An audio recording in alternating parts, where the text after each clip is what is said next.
Bom dia, pessoal. Vamos de BTC na manhã desse domingo, 7 de julho, agora na Espanha, 11 horas e 48 minutos, no Brasil, 6 e 48 da manhã. Gente, depois de uma sequência de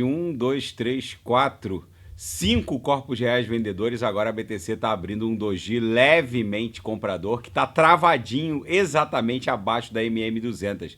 A MM200 acabou sendo perdida nessa mega agulhada do dia 5 de julho, onde a BTC bateu na mínima 53.485. Esse é o gráfico da direita da BTC. Eu tô no gráfico duplo, comparando a movimentação da BTC com o DXY, que raramente ostenta uma sincronicidade na queda. E foi isso que aconteceu, mas isso não é normal. Normalmente, quando o DXY sobe, a BTC desce, e quando o DXY desce, a BTC deveria subir. Mas nos últimos 3 pregões, quatro sessões no intraday aqui, porque não existe pregão no mundo cripto, né? A negociação ininterrupta, mas considerando as bandas de volatilidade a cada virada de VWAP, a gente desenhou basicamente 3 corpos reais vendedores em sincronicidade com 3 corpos reais vendedores do DXY, que mede a força do dólar contra as principais divisas do planeta. Gente, o DXY, que normalmente guarda uma relação movimentacional de inversão com a BTC, só deve estancar a queda dele lá no patamar da média móvel de 200 períodos, em 104. E nessa toada, é muito provável que a BTC fique namorando aqui a MM200 de baixo para cima, mas se romper 59, a BTC só pararia na base da nuvem, na altura de 64. É nítido que o DXY, com essa extensão de corpos reais vendedores e com a boa parte das divisas que compõem essa cesta que calcula o DXY muito subvalorizada em relação ao dólar, como é o caso do iene, que bateu a mínima de 40 anos, suscitando até uma possibilidade de intervenção do Banco Central japonês no iene, já que era a menor cotação contra o dólar em 40 anos, é muito provável que o DXY agora dê uma arrefecida, dê uma caída e a BTC recupere pelo menos o preço para buscar um patamar ali na altura da nuvem, que levaria o preço da BTC para 64 mil. A nuvem de Shimoku é basicamente a faixa de justiça do preço. A BTC acaba cedendo também a uma força gravitacional da própria média móvel de 200 períodos, que suga o preço em direção a ela. Toda vez que o ativo toca a MM200, ele fica ali tentado a namorar a MM200 por um tempo. Então, não há tanto espaço assim para cair mais, por conta da própria força gravitacional da MM200, que suga o preço para ela. Mas a MM200 também vai representar uma resistência brutal. Então a gente deve ficar namorando o patamar de 59 mil dólares por alguns dias e, se romper, facilmente buscaria 64. Então eu volto a alertar aqueles que desembarcaram. A gente voltou a desenhar corpos reais compradores. A BTC deve retomar a sua relação movimentacional de inversão com o DXY, que está com um gráfico muito feio. A BTC, ao contrário, está com um gráfico bem melhor que o DXY. Aqui agora no diário ancorado pela banda de Bollinger, fracionada na FIBO, depois de estressar a base da banda, a BTC deve retornar para o patamar da mediana, que está lá entre 63 e 64. Eu avisei que não era um bom negócio o sujeito desembarcar na base de uma acumulação. Se a gente pular agora para o semanal, a BTC basicamente prestou continência para a base da banda de Bollinger no semanal. A última vez que ela fez isso, ela catapultou e foi buscar a upper, ou seja, aqueles que desembarcaram de forma assodada e que se emocionaram com aquele cenário de terra arrasada, já viram boa parte das altcoins de alta octanagem se recuperarem no pregão na sessão de ontem. É muitíssimo provável que agora aqui no semanal a gente desenhe, a partir da virada da VWAP de domingo para segunda, um doji levemente comprador ou levemente vendedor para buscar a mediana da banda, que está lá em 64 mil aqui no semanal. Agora eu vou botar a BTC no gráfico de Renko para os senhores verem que a gente já desenhou o primeiro box comprador, o Renko com box de $1.000, ele goza de uma inércia movimentacional muito mais expressiva. Normalmente, quando a gente starta um box comprador, vem uma sequência, ainda mais dentro de uma congestão dessa, e claramente esse suporte respeitou o centro gravitacional do topo do ciclo de 2021. É muitíssimo provável, os dois topos, né, 64 e 69, que acabou servindo como suporte dessa corretiva, é muito provável que agora, diante do RSI estocástico no limbo aqui, agora a gente avance em direção a pelo menos $72.000, que seria a aresta superior da nossa congestão aqui, que a BTC segue desenhando. Para romper $72.000, a BTC precisaria de um catalisador. Já vou falar dos fatos. Muitos eventos podem catalisar um surto de valorização insano para a BTC. Eu volto também a alertar os senhores, não é preciso alavancar nesse mercado para obter ganhos obscenos. Vocês vejam que só o retorno da BTC para dentro da nossa congestão já fez muitas altcoins voltarem para o patamar pré-pump. Basta olhar o preço de uma Toncoin, por exemplo, já voltou para um patamar pré-dump, desculpe. A Toncoin já está indo de novo, namorando os $8. Então, vocês percebam que a própria dominância da BTC está namorando ali a beira de um abismo. Quando a dominância tombar, os senhores não terão tempo para embarcar. Eu volto a repetir, a dominância da BTC está testando uma linha de tendência de baixa desenhada basicamente desde 2017 e ela não vai dar, quando ela iniciar essa sequência de Morobuzus para baixo, lembrando que a queda da dominância não significa queda na cotação da BTC, só significa que o market cap das altcoins vai se expandir de forma mais explosiva e exponenciada que a própria expansão do market cap da BTC.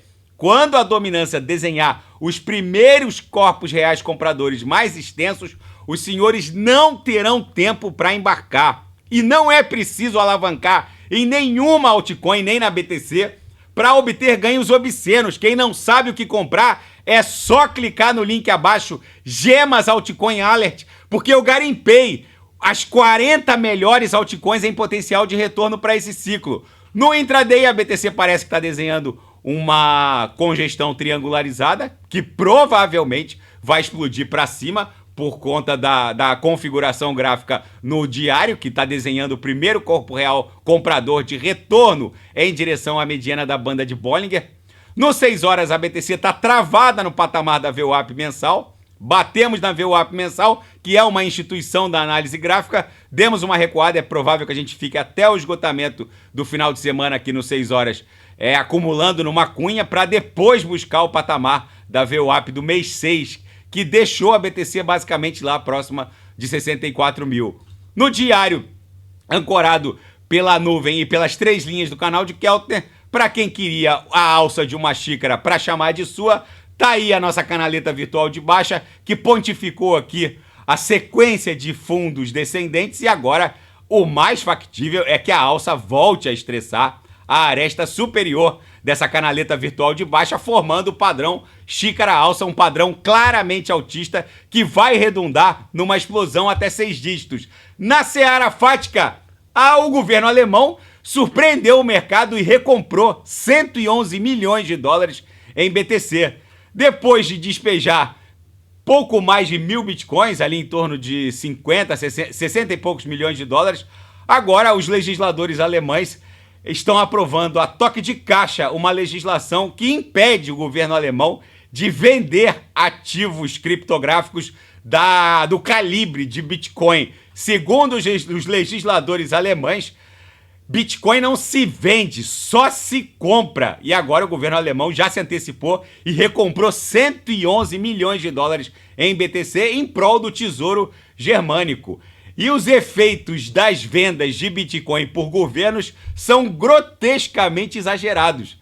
Mesmo que o volume nominal seja expressivo, são vendas, primeiro que são vendas pontuais e sequer tem o condão de alterar a expansão do market cap da BTC. As pessoas subestimam o atual market cap da Bitcoin, que está acima de $1 trilhão. Basicamente, a Bitcoin vale mais do que 99,9% das corporações empresariais do planeta. E nesse ciclo, a BTC vai flipar as Big Techs. Os efeitos das vendas por governos são grotescamente exagerados. E a eleição do Donald Trump pode ser o catalisador que vai promover um surto histórico de valorização da BTC? Essa é a pergunta. É muito provável que a eleição do Donald Trump acabe pavimentando o caminho para a regulamentação total e final da indústria criptográfica nos Estados Unidos. O que vai acontecer basicamente são duas coisas. A regulamentação das stablecoins, o Trump já falou que isso é indispensável para manter a hegemonia do dólar norte-americano e também para injetar liquidez no mercado obrigacionista norte-americano.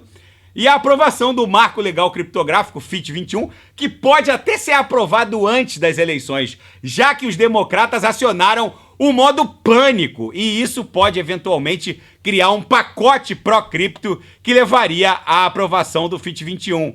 Na seara geopolítica e finanças internacionais, o debate sobre o corte na taxa básica de juros pelo Fed ganhou musculatura à medida que o mercado de trabalho nos Estados Unidos esfriou. É o novo normal. Agora, quem está esperando a taxa básica de juros cair, quem está esperando a guerra russo-ucraniana terminar com a eleição do Trump, que não vai mandar mais um centavo para a Ucrânia, e com a formação de um gabinete de direita na França, capitaneado pela Le Pen, quem está esperando tudo isso acontecer, fim das guerras, e a eleição do moderado reformista lá no Irã, que deve esvaziar o financiamento do Hezbollah pela Guarda Revolucionária de Teherã, quem está esperando todas as guerras terminarem e o mundo voltar a ter cheiro de flores ao som de violinos, vai pagar $250 mil por BTC.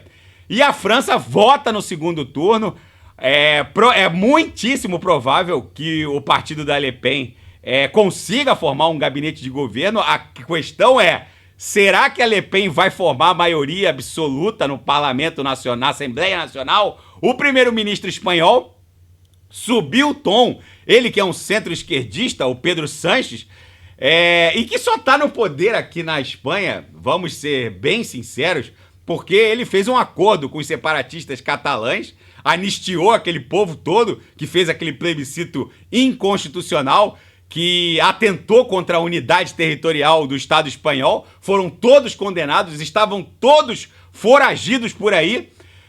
E o Sánchez foi lá e avalizou uma anistia geral para essa galera separatista que tentou desmembrar o território espanhol e, por conta desse acordo, ele se mantém no poder. Porque se não fosse essa costura à la América Latina, vamos colocar assim, o Sánchez também não estaria mais no poder. Ele quase caiu há 3 semanas atrás, em um escândalo envolvendo questões pessoais dele, mas o fato é que ele se mantém ali na corda bamba e ele, como é um centro-esquerdista, subiu o tom e pediu que no segundo turno os partidos de centro e esquerda se unam para evitar a formação de um gabinete pela Le Pen. Vamos ver como tudo isso vai se desdobrar, e a Alemanha e a Hungria entram num embate por conta de um encontro entre o Orbán e o Putin.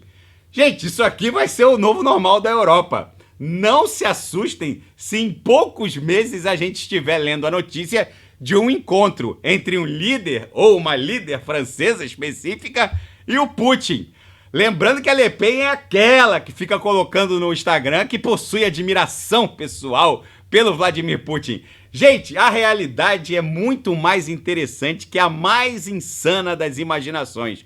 A Europa de 2025 não vai ter absolutamente nada a ver com essa Europa de hoje, de julho de 24. O mundo está mudando rapidamente.